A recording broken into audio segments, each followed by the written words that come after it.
इतने लोगों के बीच रहकर और जब इतनी बड़ी आपत्ति आई, उन्होंने अपनी परंपरा और अपना धर्म छोड़ा नहीं। पलायन करने के लिए इधर आ गए, पलायन किया, परंतु सबसे बड़ी बात, जो लोग ये बोलते हैं ना कि धर्म उन्होंने नहीं छोड़ा, उसको प्रेफरेंस दिया, तभी तो वो वहां से आए, नहीं तो वो कन्वर्ट हो जाते। जितना भी मुगल शासन था वो उसी तरफ तो रहता था। एमपी से विंध्याचल तो पार केवल उसका एक महाराष्ट्र में एक नाम लिया करते हैं, उसके बाद कहाँ है। उसके भूगोल की दृष्टि से यदि देखें तो ये जो वेस्टर्न जो सागर का किनारा है उसके साथ साथ केरल तक चले गए वो लोग। मद्रास और ये इस तरफ पांडिचेरी की तरफ या फिर उड़ीसा की तरफ कहाँ है सेमेटिक। आसपास किसी का भी इतना मकान बड़ा नहीं था जितना। और मुझे ये लगता था कि ये लोग कौन है, मुझे पता भी नहीं था। वो कहा करते थे रिफ्यूजी है, तो मैं यूँ सोचता था कि रिफ्यूजी भी ना कोई ऐसी एक जाति है और बिल्कुल इंग्लिश सा नाम है, पता नहीं मतलब मेरे को यूँ। मैं चला जाता था उनके घर पे, उनका स्टैंडर्ड ऑफ लाइफ और जहाँ हम रहते हैं उनका स्टैंडर्ड ऑफ लाइफ बिल्कुल ज़मीन आसमान का अंतर, और इतना प्यार करते थे वो मुझसे। और यहीं के ही लोग इस बात को क्यों आज तक भी उन शब्दों से बार बार रूबरू करवाते हैं कि पाकिस्तान से आए थे, रिफ्यूजी थे। हाँ। ये भी तो पंजाब था जो दसियों बार कहा गया, किताबों में है। तो क्या ये साबित होता है या नहीं होता है कि इन लोगों को ज्ञान नहीं है, पढ़े लिखे नहीं हैं, भौगोलिक दृष्टि से नहीं समझते हैं क्या चीज़ें? बस यही बात है, सोच। इस बात में तो मैं स्पष्ट हूँ कि इन लोगों ने बचाया है, ये बड़ी बात है।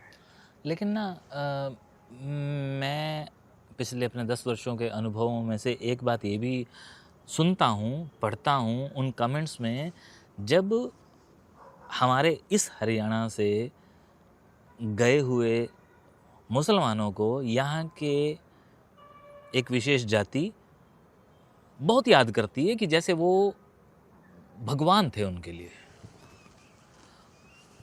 और हालांकि धर्म उनका जुदा था उनसे, लेकिन तो टिफ़िन जैसे होता है, टिफ़िन का इतना शेयर करते थे वो लोग। और मैं क्योंकि ब्राह्मण कम्युनिटी का हूँ, वो थोड़ा सा बचता भी था। पर जब उनको ये लगा ना कि ये प्याज व्याज नहीं खाते, तो अगले दिन मतलब अगले ही रोज़ ऐसी मतलब मैं भावुक हो जाता हूँ, ऐसा लेकर आए वो जिसमें प्याज नहीं होगा। क्यों? क्योंकि उसकी मित्रता मुझे बनाकर रखनी है। डांड से आता था एक साथी। नमस्कार जी, ये वो जगह हैं जहाँ मैं अक्सर वीडियो बनाया करता हूँ, लेकिन दिन में। आप लोगों ने अक्सर दिन में ही देखा है ये ब्रह्म सरोवर। रात में तो मैंने अभी इक्का दुक्का वीडियो बनाए थे। और आज जब मैं यहाँ वीडियो बना रहा था तो मुझे यहाँ टकरा क्या जाते हैं, मैं ही उन्हें बुला लेता हूँ। अरुण प्राशुर जी हैं, और अरुण प्राशुर जी को मैं बहुत ज़्यादा लंबे वक्त से नहीं जानता हूँ, लेकिन जितने वक्त से जानता हूँ उसके बावजूद उसके बाद मुझे ये लगा कि मुझे आज उनसे बात कर लेनी चाहिए, क्योंकि अक्सर उनके साथ विभाजन पर चर्चा होती है, लेकिन वो रिकॉर्ड में नहीं आ पाती है। तो मेरे पास भी कुछ सवाल थे और मैंने वो सोचा कि क्यों ना इनसे ही कर लिए जाएं, क्योंकि आप लोग तो तैयार होते नहीं हैं साथ में बैठने के लिए। अब मैं उन्हें पॉइंट कर रहा हूँ जो मेरे कुरुक्षेत्र के ही हैं, लेकिन अक्सर वो दरकिनार कर जाते हैं, इस विषय को टाल जाते हैं कि अरे यार हम क्या बात करेंगे, हम कोई बुज़ुर्ग थोड़ी हैं, हमने थोड़ी फेस किया है। और मेरा ये कहना कि भाई तुमने फेस नहीं किया है मैं जानता हूँ, मैंने भी तो नहीं किया है। जो तुमने किया है वो मुझसे साझा करो। क्या भाई, जो तुमने सुना है वो ही सुनाओ। तुमने भी तो बहुत सारी कहानियाँ सुनी हैं, तुमने भी तो दास्तानें सुनी हैं, पारिवारिक सुनी हैं, इधर उधर से सुनी है, रिश्तेदारों से सुनी है, लेकिन कम से कम वो बातें तो बताओ जो हमारे परिवार के उस संघर्ष से जुड़ी हुई हैं, हमारे परिवार के उस कामयाबी से जुड़ी हुई हैं जहाँ से एक ज़ीरो से हीरो बनने का सफ़र शुरू होता है। तो और आप कहते हैं कि नहीं, ऑफिस जाना है या दुकान खोलनी है, या एक वादा करते हैं लेकिन वो पूरा नहीं होता है। तो अब मैंने भी कहना छोड़ दिया है, तो अकेले बातें कर लेता हूँ, आप सुन भी लेते हैं, और कभी कभार वक्त लगता है तो कमेंट भी कर देते हैं, क्योंकि कुछ कुछ बातें आप लोगों को या तो अच्छी लगती हैं या फिर चुभती हैं। इसी जगह पर मैंने बनाया था वो वीडियो कि हमारी ज़बानों को कौन संभाल रहा है, या अमृता वाला एक वीडियो, मंटो वाला वीडियो, वो यही जगह थी। और कुरुक्षेत्र वाले लोग तो जानते ही हैं कि ये ब्रह्म सरोवर है। केशव यहाँ खड़ी होके बहुत सारी बकवासें कर चुका है खड़ा होके, और हम उसको वर्षों से सुनते आ रहे हैं। तो ये वास्तव में ये एक ऐसा वक्त होता है, खैर मैं लंबी बातें क्यों कर रहा हूँ, आप इन्हें सुनिए ना, जिनको आपने अभी अभी सुना है। वक्त ही ऐसा होता है कि यहाँ आसपास कोई नहीं होता, और जब कोई नहीं होता ना, तब आप अपनी बातें करते हैं। पराशर जी, बहुत समय तो नहीं हुआ, लेकिन जितना भी हुआ उसमें मैंने आपको ये जाना कि आप जिन चीज़ों को जानते हैं या जिन चीज़ों को कहते हैं, यूं ही नहीं कहते हैं, एक अनुभव है। और उसी अनुभव के आधार पर मैं अगर आपसे कुछ चीज़ें पूछूं हमारे बारे में, हमारे यानी कि मेरे समाज के बारे में, जी। और मेरे समाज के उन लोगों के बारे में जिनके ऊपर बेवजह कुछ आरोप भी रहे हैं, और उन्होंने उनको पिया है एक घूंट की तरह, और कई लाछन भी लगे हैं, ठीक है, कई नामों से अभी भी कहा जाता है। और आपसे पूछना इसीलिए क्योंकि आप और आपके परिवार ने और आपके समाज ने इस समाज को बहुत नज़दीक से देखा है, क्योंकि आप व्यवसाय से भी जुड़े हुए हैं, ख़ास तौर से जो किताबी चीज़ें हैं, जिसे आप ज्ञान कहूँगा मैं, उस चीज़ से भी जुड़े हुए हैं। तो मेरे समाज को प्रताड़ित भी किया गया, लांछन भी लगाए गए, आरोपित भी किया गया। क्यों चुप रहे वो तो मैं जानता हूँ, लेकिन जो कुछ हुआ उसके बारे में आपका समाज क्या दृष्टि रखता है? असल में ये बात सही है कि प्रताड़ित हुए हैं, और हुए हैं तो एक अलग बात है, बल्कि ऐसा अपनी आसपास की जो लैंग्वेज है, मैं उसको लेकर बोल रहा हूँ कि हम लोकल, ये जो लोकल शब्द है वो, कि हम लोकलों में ऐसा था, और ये जो बाहर से जो लोग आए इनमें ऐसा हो गया। एक मैं बात आपको करता हूँ कि कई बार मैं सुनता रहा था, क्योंकि मेरा थोड़ा सा अध्ययन इस तरीके से रहा है सदा से, तो मैं ये सुनता रहा हूँ कि जो हमारी परंपराएं हैं, हमारा जो धर्म है, वो अफ़गानिस्तान से लेकर और सुदूर दक्षिण तक, अरब अपना हिंद महासागर तक, और उधर ब्रह्मा तक, पूरा एक ऐसी कम्युनिटी है जिसका स्रोत एक ही है, जिसको वैदिक कल्चर बोलते हैं। तो उसमें ये अलगाव कैसा हो गया कि जब ये लोग आए, और जैसे हमारे रिचुअल्स थे, हमारी मतलब कर्मकांड, हमारी जो मान्यताएं, हमारी जो परंपराएं थी, उसमें इन लोगों का हस्तक्षेप होने से हमारी परंपराएं बिगड़ गई। तो ये बड़ा आरोप है, और मैं मतलब ये देखा करता था। फिर मेरी बात समझ में आई, जब मैं आपके समाज में ऐसा बोलना भी नहीं मुझे चाहिए, क्योंकि मेरा जो मित्र वर्ग है उसमें आप और हम, क्योंकि हम सब एक ही हैं। नहीं, लेकिन हमारे समाज में ना एक 36 बिरादरी का वो किया जाता है ना, तो ये बात तो क्लियर हो जाती है कि वो 36 जो हैं वो अलग अलग समाज हैं, तभी जाके वो बिरादरी कहलाती है। बिल्कुल बिल्कुल, तो वो कह देना चाहिए। हाँ चलो खैर, ये लैंग्वेज भी है एक।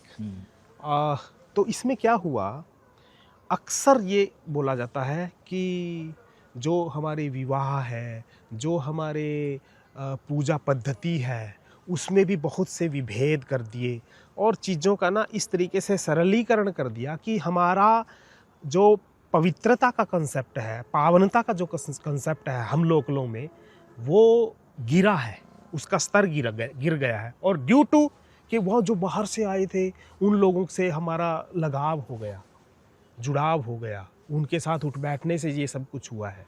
पर मैं उनसे एक बात कहा करता हूँ कि कितनी विपरीत परिस्थितियाँ थी, जो सेमेटिक लोग थे वो उनके पास ज़्यादा थे। आप ये सोचो, मतलब मेरा तो बिल्कुल फंडा एक ही है, ये शब्द मैं यूज़ किया करता हूँ कि देखिए, इतने लोगों के बीच रहकर और जब इतनी बड़ी आपत्ति आई, उन्होंने अपनी परंपरा और अपना धर्म छोड़ा नहीं। पलायन करने के लिए इधर आ गए, पलायन किया, परंतु सबसे बड़ी बात, जो लोग ये बोलते हैं ना कि धर्म उन्होंने नहीं छोड़ा, उसको प्रेफरेंस दिया, तभी तो वो वहाँ से आए, नहीं तो वो कन्वर्ट हो जाते। और जब यदि वो कन्वर्ट हो जाते तो हमारा सबका कितना, देखो कोई एक आया है क्या, लाखों आए हैं, और उन लोगों ने झेला है, उनके बीच रहकर। देखो, यदि उनको मैं कहा करता हूँ, यदि आप लोगों के 10 आदमी हो और सेमेटिक लोग 100 हों, तो किस तरीके का संघर्ष है मान्यताएं और परंपराओं की आप दुहाई देते हैं ना, उनको पालने का और उनको ओढ़ने का और उनको बचाने का भी। तो ये मैं मतलब क्लियर हूँ इस बात में कि उन लोगों ने हमारे उस समय में हमारी परंपराओं, हमारी मान्यताओं को बचाया है, इसलिए सैल्यूट करता हूँ मैं उनको। और सबसे बड़ी बात, उन्होंने किस तरीके से झेल कर बचाया होगा ये तो देखो आप। फिर भी कितना अंतर है, कितना अंतर है।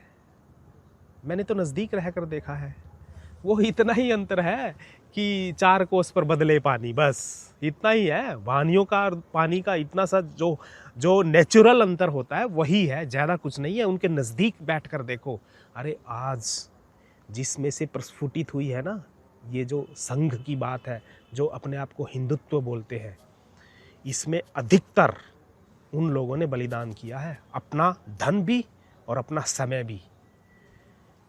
और ये जो दक्षिण की और आप ईस्टर्न की बात किया करते हैं कि इन लोगों में ज़्यादा पवित्रता है, तो पवित्रता तो वहाँ कहाँ थे सेमेटिक। जितना भी मुग़ल शासन था वो उसी तरफ तो रहता था, एमपी से विंध्याचल से पार, केवल उसका एक महाराष्ट्र में एक नाम लिया करते हैं, उसके बाद कहाँ है। उसके भूगोल की दृष्टि से यदि देखें तो ये जो वेस्टर्न जो सागर का किनारा है उसके साथ साथ केरल तक चले गए वो लोग, मद्रास और ये इस तरफ पांडिचेरी की तरफ या फिर उड़ीसा की तरफ कहाँ है सेमेटिक। तो फिर ये लोग जो हैं यहाँ इस जगह, जो विभाजन से पहले पंजाब था, बाद में हरियाणा बना, और यहीं के ही लोग इस बात को क्यों आज तक भी उन शब्दों से बार बार रूबरू करवाते हैं कि पाकिस्तान से आए थे, रिफ्यूजी थे। हाँ। ये भी तो पंजाब था जो दसियों बार कहा गया, किताबों में है। तो क्या ये साबित होता है या नहीं होता है कि इन लोगों को ज्ञान नहीं है, पढ़े लिखे नहीं हैं, भौगोलिक दृष्टि से नहीं समझते हैं क्या चीज़ें। बस यही बात है, सोच। यदि इन लोगों, अच्छा दूसरी बात, एक और बात है भाई साहब कि हमें ना अपनी जो हमारी जो बिल्कुल पहली, जो मेरे से जो पहली पीढ़ी थी, उन लोगों ने थोड़ा सा कोऑपरेट किया होता ना, जितना करना चाहिए था, तो इस पीढ़ी में, मेरी और मेरे से अगली पीढ़ी में ये दृष्टि बन जाती, आ जाती। ये दृष्टि आ नहीं सकी उन खासकर उन गांवों में जिनमें मतलब मुसलमान लोग कम थे या थे ही नहीं, और ये लोग जहां आ नहीं सके उन पर जहां रहे हैं और आपस में फिर उठ बैठ हुई है, संग रहा है, उन लोगों की दृष्टि बदली भी है। मैं अपनी बात कहूँ, मैं छोटा सा ही था, मेरे मामा जी है, साकरा गांव है, तो उनके पड़ोस में एक बहुत सुंदर और बहुत बड़ा, आसपास किसी का भी इतना मकान बड़ा नहीं था जितना, और मुझे ये लगता था कि ये लोग कौन है, मुझे पता भी नहीं था। वो कहा करते थे रिफ्यूज़ी हैं, तो मैं यूँ सोचता था कि रिफ्यूज़ी भी ना कोई ऐसी एक जाति है, और बिल्कुल इंग्लिश सा नाम है, पता नहीं, मतलब मेरे को मैं चला जाता था उनके घर पे, उनका स्टैंडर्ड ऑफ लाइफ और जहाँ हम रहते हैं उनका स्टैंडर्ड ऑफ लाइफ बिल्कुल ज़मीन आसमान का अंतर। और इतना प्यार करते थे वो मुझसे, जो मतलब दूसरे गली के लोग इतना नहीं करते थे। मैं वहीं से ऐसी छाप पड़ गई कि रिफ्यूजी तो इतने ऐसे होते हैं, इतना प्यार देने वाले होते हैं, और इतना चीज़ों को इस तरीके से मतलब आधुनिक जीवन जिनका है। फिर मैं मतलब वहाँ से पूछा करता था कि ये लोग क्या करते हैं, तो उन्होंने बताया इनकी ज़मीन भी है यहाँ पे, बहुत अच्छी खेती भी करते हैं, और साथ साथ इनकी बहुत अच्छी दुकानें हैं आसपास के, जैसे निगदू है, यहाँ ढांड में है, मतलब इनकी। तो मैं तो मतलब उस तब से जब इकट्ठा होकर उनकी औरतों के बीच में बैठता था और उनके साथ, क्योंकि पड़ोसी तो थे ही, उनके बीच में बैठता था, तो बिल्कुल ऐसे ही लगता था कि पॉजिटिव ही बोला करते थे वो। पर जब अपने गांव में ऐसे लोगों की बात सुनता था तो ये बिल्कुल नेगेटिव बोला। मैं ये बोलता हूँ कि संग रहकर बदलाव तो हुआ है दृष्टि, क्योंकि उस पीढ़ी ने जो दूर बैठे हुए थे उनमें सुनी सुनाई बातों में ऐसी चीज़ें आ गई, पर जब नज़दीक से देखा तब ये बातें समझ में आई, और फिर धीरे धीरे अध्ययन भी किया, और फिर ये इस बात में तो मैं स्पष्ट हूँ कि इन लोगों ने बचाया है, ये बड़ी बात है। लेकिन ना मैं पिछले अपने 10 वर्षों के अनुभवों में से एक बात ये भी सुनता हूँ, पढ़ता हूँ उन कमेंट्स में, जब हमारे इस हरियाणा से गए हुए मुसलमानों को यहाँ के एक विशेष जाति बहुत याद करती है कि जैसे वो भगवान थे उनके लिए। और हालांकि धर्म उनका जुदा था उनसे, लेकिन इतना शिद्दत से उन्हें याद करना, उन्हें ढूंढना, उनकी बातें करना, मैं हैरान होता हूँ। और फिर जब मैं उस बात को दूसरी दृष्टि से देखता हूँ कि जो वहाँ से वापस यहाँ आए, वापस नहीं कहूँगा, जो वहाँ से यहाँ आए, वो तो भाई थे भी इसी धर्म के। हाँ, उनसे तो बिल्कुल ये प्यार नहीं है। हाँ, बिल्कुल अलगाव तो होना ही नहीं चाहिए। मतलब अलग ही एक तरह से द्वेष है। हालांकि उन्होंने इतना कुछ खोने के बाद वो सब उन्हें नहीं मिला, उसकी उन्होंने तुमसे कभी शिकायत भी नहीं की, लेकिन फिर भी पता नहीं किस बात का द्वेष, एक अंदर एक रंजिश 70 सालों में भी वो जा नहीं रही है। और एक छोटा सा वाक्य कि मैंने अपनी ज़िंदगी के 25 साल हाँसी में बिताए और 25वां यहाँ चल रहा है। आज से 25 साल पहले जब हम लोग कुरुक्षेत्र में आए थे तो हमने जिस कॉलोनी में अपना मकान लिया या बनाया, तो वहाँ जब हमारा सामान उतर रहा था तो सामने वाले एक मकान से एक बुज़ुर्ग सज्जन आते हैं, जो कि अब फौज में तो वो पता नहीं किस ओहदे पर थे, कहते थे कि वो फौजी है। वो आकर बिल्कुल नज़दीक सामान के खड़ा हो जाता है और इधर उधर से जो भी उन्हें जानकारी मिलती है, उसके बाद वो गली के अंदर ये बात फैला देता है कि ये तो पाकिस्तानी है। ये अभी से ठीक 25 साल पहले की बात है, यानी कि आप सिर्फ 2000 सन की बात कर लीजिए, वास्तव में ये 1999 की बात है। अब वैसे तो बीती बातों को नहीं दोहराना चाहिए, लेकिन हम लोग बात ही जब 47 की कर रहे हैं तो ये चीज़ क्या है कि, और फिर उसका अंजाम ये होता है कि आज जब 2025 में उस परिवार की अगली जनरेशन भी हमें उसी दृष्टि से देखती है। हाँ बिल्कुल, ये मतलब ये बड़ा दुख की बात है कि वो इन लोगों की दृष्टि बन ही नहीं पाई। इसके मैं जहाँ तक सोचता हूँ 2 कारण हैं। एक तो सब चीज़ें ना हमारे अनकॉन्शियस में बचपन में डल जाती हैं और उस आधार पर फिर जीवन उस तरीके से बनता है। ये जो पीढ़ी है हमारी, उसको कुछ जो स्कूल के मतलब पाठ्यक्रम होता है उसमें उस तरीके से कुछ सिखाया नहीं जाता। और दूसरा, समाज भी, खासकर हरियाणा का इस तरफ का समाज, मैं पंजाब की बात नहीं कर रहा, पंजाब और हरियाणा में भी फिर जो खासकर जो साउदर्न हरियाणा है, वो समाज, उसके पास चूँकि बहुत दूरी थी इन लोगों की, इस कम्युनिटी की, तो वो जो गैप है उससे वो सोच बन नहीं पाई। पर ये सचमुच दुखी और वो बड़ी पीड़ा देने वाली बात है कि ऐसे गलत जो हमारे ही लोकलों में होंगे उनको हम अपना लें, और जो इतने अच्छे लोग हैं उसको वो उनके प्रति वही अलगाव रहे। तो ये दोहरा चरित्र, मतलब इसको ये आपकी बात सही है कि अभी तक इतने सालों के बाद भी मिट नहीं पाई ये बातें, पर मिटनी चाहिए। और वो जो मैं संवेदित हो जाता हूँ, वो संवेदना सबके अंदर आनी चाहिए। देखिए, कारण तो बहुत से हो सकते हैं।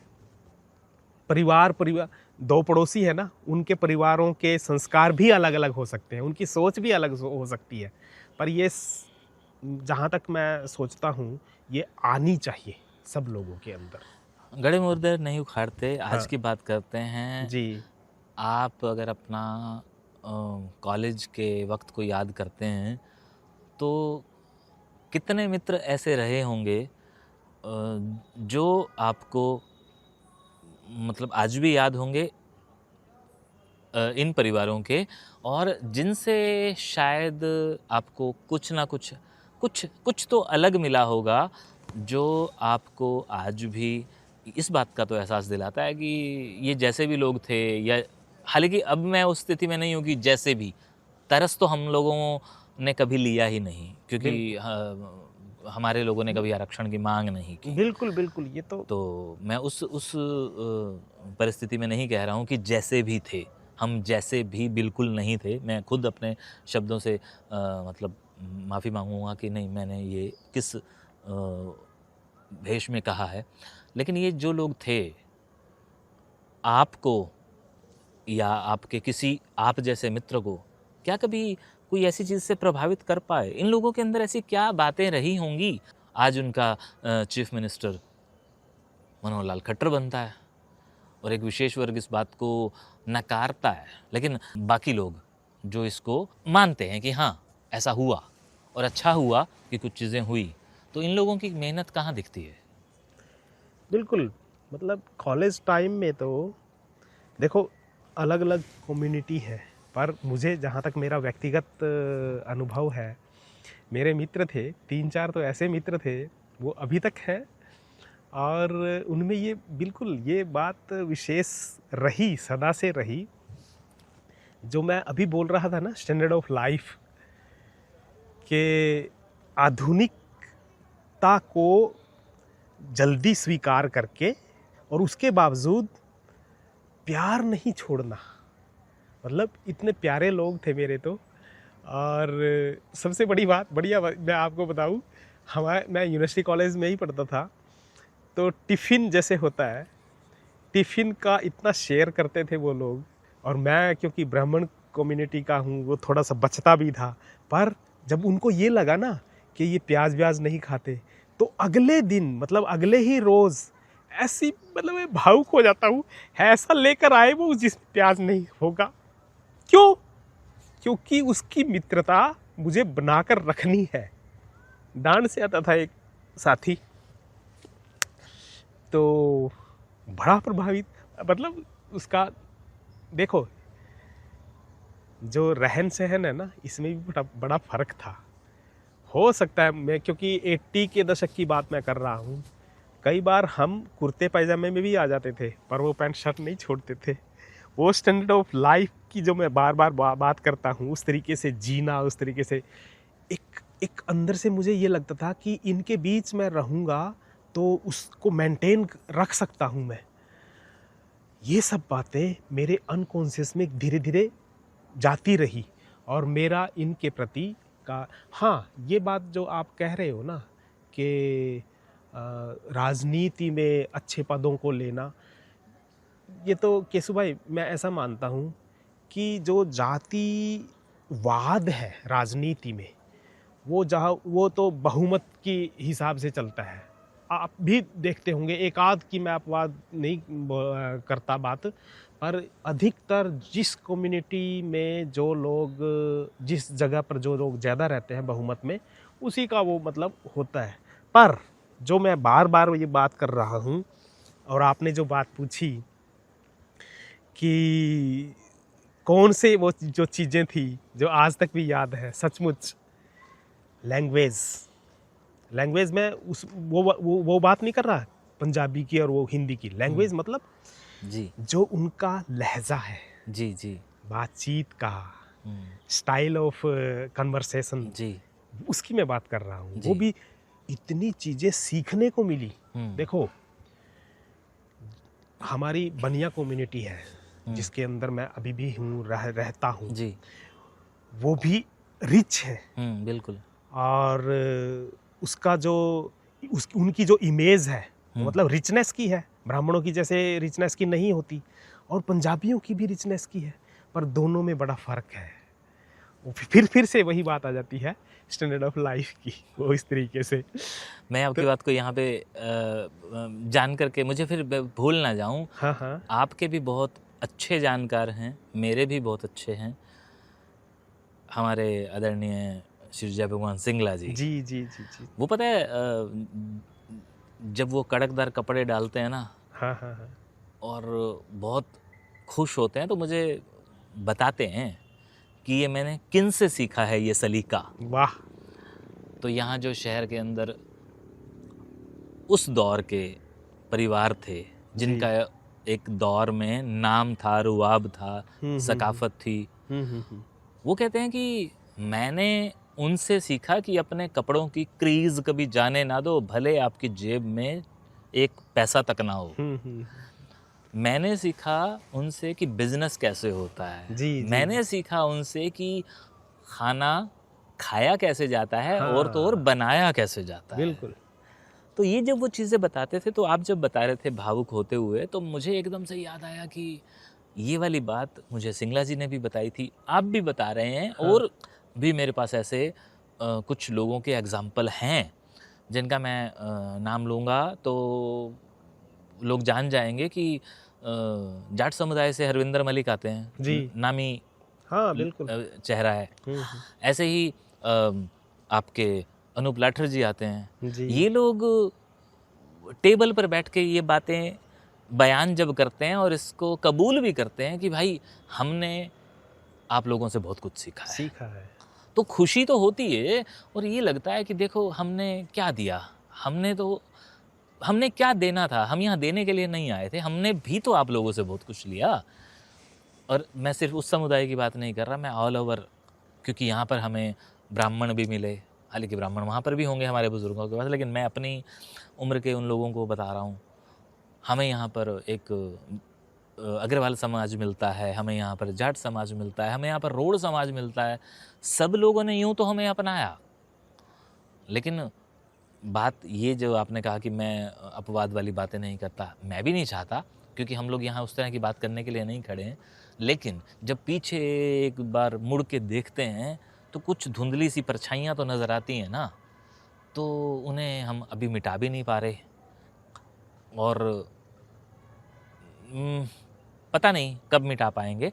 लेकिन आपने जो वो मुझे खाने वाली बात बताई है ना, वो वाकई में ऐसी है, मेरे साथ भी हुई है, मेरे भाइयों के साथ भी हुई है। क्योंकि माँ बाप ना, माँ स्पेशली ये पूछती थी कि आज जो लेके गए थे ठीक था, तो हमें ठीक लगे या ना लगे, हम ये ज़रूर बताते थे कि मेरे उस दोस्त को बहुत अच्छी लगी थी, वो पूछ रहा था कि ये कैसे बनाई है, मुझे बता दो, मैं बनवाऊँगा। और हम ये कहते थे कि नहीं, तुम नहीं बनवा पाओगे, मैं और ला के दे दूँगा। बिल्कुल बिल्कुल बिल्कुल। ये मतलब ये क्योंकि अनुभव, अच्छा वहाँ से फिर ये हमारे जो, जैसे हमारी बिटिया है यूनिवर्सिटी में जाती है, तो वो बोलती है, क्योंकि एक संस्कार आ गया ना। हाँ। कि मुझे ऐसा टिफ़िन बना कर दो मम्मी, मैं अपने उनके साथ शेयर करूँगी। तो मतलब जिन चीज़ों से मैं ये समझता था कि मतलब थोड़ी सी अलगाव रहे, पर उन्होंने वहाँ भी समझौता करके मुझे साथ में ले लिया। मैंने जब कहा कि मैं मतलब ऐसी फैमिली से आता हूँ, मेरे यहाँ प्याज नहीं चलता है, लहसुन नहीं चलता, हाँ। तो अगले दिन वो बिना प्याज और लहसुन के ले आया। पर मैं छोड़ूंगा नहीं आपको, मेरे साथ आपको हाँ। शेयर। ये जो भावना है, देखो, ये हमारे यहाँ लोकलों में होगी पर रेयर है, पर वहाँ ये आम है। अब देखिए मैं ये इसके देखा। विपरीत एक और नज़रिया देखिए। मतलब अगर इस बात को कोई लिखता है जो आपने कही, और इस बात को एक और व्यक्ति लिखता है और कोई और व्यक्ति लिखता है, तो दूसरा नज़रिया ये भी आता है कि जब एक मित्र को ये पता चलता है कि ये लहसुन प्याज नहीं खाता है, तो अच्छी बात है ना, मेरा खाना बचेगा, मैं नहीं खिलाऊंगा ना, मैं एक ज़्यादा खाऊंगा। लेकिन इसके विपरीत एक व्यक्ति हाँ, ये कि ये अरे बड़ी बात, मेरा ये बहुत, मित्र मेरी चीज़ नहीं खाए या मैं उसे ना खिला पाऊँ, हाँ, ना तो शेयर करो कैसी उसके साथ, मित्रता कैसी है। मित्रता है। यस, तो ये वाले ये भाव बहुत, कहाँ से आते हैं? बिल्कुल, ये भाव ही हैं जो एकजुट करते हैं बिल्कुल, और एक समाज को एक वो देते हैं सुदृढ़ता कि नहीं जी, ऐसा होना चाहिए तभी आप वो रहेंगे। तो खाने पीने वाली बात में तो आज भी खैर सब लोग कहते हैं कि खाना तो भैया इनकी शादियों में या इनके फंक्शनों में, है ना? तो ये तो बात है ही है। जी। बाकी ये जो अलगाव की अब तक चल रही है बात, ये बड़ी घातक है, ये होनी नहीं चाहिए। और इस बात को स्वीकार कर लेना चाहिए हमारे, जिनको लोकल कहा जाता है, कि लेन देन से ही ना, मतलब एक दूसरे से कल्चर मजबूत होती है। और जो ये ताना मारते हैं खासकर हमारी कम्युनिटी में, तो उसमें खासकर ब्राह्मणों में, तो मैं तो वही कहा करता हूँ कि आप खुद उस सिचुएशन को झेल कर देखो, और उसके बावजूद उन्होंने झेल कर बचाया, ये बड़ी बात है। यदि आप को ऐसा लगता है तो उनके बीच में बैठकर वो बातें कीजिए, वो तो तैयार हैं आने के लिए, बिल्कुल। उन चीज़ों को अपनाने के लिए। हो सकता है आपके पास शास्त्र है, उन लोगों के पास गैप आ गया, तो आप बताइए ना उनको, वो तो मतलब मना नहीं करते। तो ये सब बातें, और मुझे आशा, जैसे क्योंकि मेरा जैसा सर्कल है और जैसा मुझको रिस्पांस मिलता है उनसे, तो मैं तो मतलब बड़ा ही आशावादी हूँ कि हो सकता है इन 70 सालों में जितना ना बढ़ पाए एक दूसरे के नज़दीक, 80 सर। हाँ 80, तो आगे हो जल्दी, अब स्पीड जल्दी आएगी, हाँ। कि हम इकट्ठा हो जाएंगे। उम्मीद है, हाँ बिल्कुल, और उम्मीद पर दुनिया कायम है। जी जी जी, मुझे लेकिन आशा है। अच्छा मुझे ये लगा कि जब मैंने आपको यहाँ से गुज़रते हुए देखा, क्योंकि मैं तो यहाँ अक्सर आता हूँ इस जगह पर वीडियो जी, बनाने, जी और आज जब मैं यहाँ से गुज़र रहा था, तो आज जब मैं यहाँ पर वीडियो बना रहा था और आप गुज़र रहे थे, तो आपके साथ जो लोग थे, मैंने उन्हें आवाज़ ना लगाते हुए आपको आवाज़ इसलिए लगाई कि पता नहीं अंदर से ये आवाज़ आई कि मिलते हम रोज़ रहे हैं, बातें भी हमारी रोज़ होती हैं, लेकिन इस विषय पर नहीं। हाँ, ऑफ कैमरा आपने मेरे साथ इस तरह की बातें की। आज आया ऐसे ही ख़्याल कि क्यों ना कुछ बातें रिकॉर्ड कर लूँ, पता नहीं डालूँगा या नहीं, कब डालूँगा, कोई बात नहीं, ऐसे तो हमारी और बातचीत बड़ी है। कौन इसको किस तरह से रिस्पॉन्ड करेगा, और लेकिन दिल में था कि कर लूँ, क्योंकि अरुण जी आज जिस रफ्तार से भागे जा रहे हैं उन्हें रोकना ठीक है। तो अच्छा लगा, और मुझे अच्छा ये भी लग रहा है अभी समाप्त करते हुए कि हमारे जो दर्शक हैं, मतलब मेरे जो दर्शक हैं, वो आज की बातचीत को देखकर कहीं ना कहीं ये अगर कबूल कर लेते हैं कि इस शख्स के साथ कुछ और बातें भी कर लो, तो मैं आपका पीछा नहीं छोड़ूंगा। क्योंकि आपके पास कुछ गूढ़ ज्ञान है जो आप किसी और के साथ फ़िलहाल बांट रहे हैं, जो मैं सुनता हूँ, बस इतना ही बहुत है। मेरे ये वाले लोग ना ही सुने तो बेहतर है, क्योंकि एक ही प्लेटफॉर्म पर सब कुछ आना वो भी जायज़ नहीं है। लेकिन कुछ और विषय हैं जिन विषयों पर आपकी पकड़ है, ख़ास तौर पर साहित्य, जी, और साहित्य का गिरता हुआ जो अभी वक्त चल रहा है, स्तर चल रहा है, वो उस पर भी आप अक्सर चिंतन करते हैं और आप हिस्ट्री पर भी अक्सर बात करते हैं, वेदों पुराणों शास्त्रों पर तो आप करते ही रहते हैं। तो मैं चाहूँगा कि हम भविष्य में बात करें जरूर, और जरूर, ऐसी करें कि एक लंबी श्रृंखला बने, ठीक है। जरूर जरूर जरूर। और बाकी आप अपने दर्शकों को बता दें, मेरे दर्शकों को बता दें कि अगर वो आपको उन विषयों पर सुनना चाहें तो कहाँ सुन सकते हैं, जहाँ आप उपलब्ध होते हैं।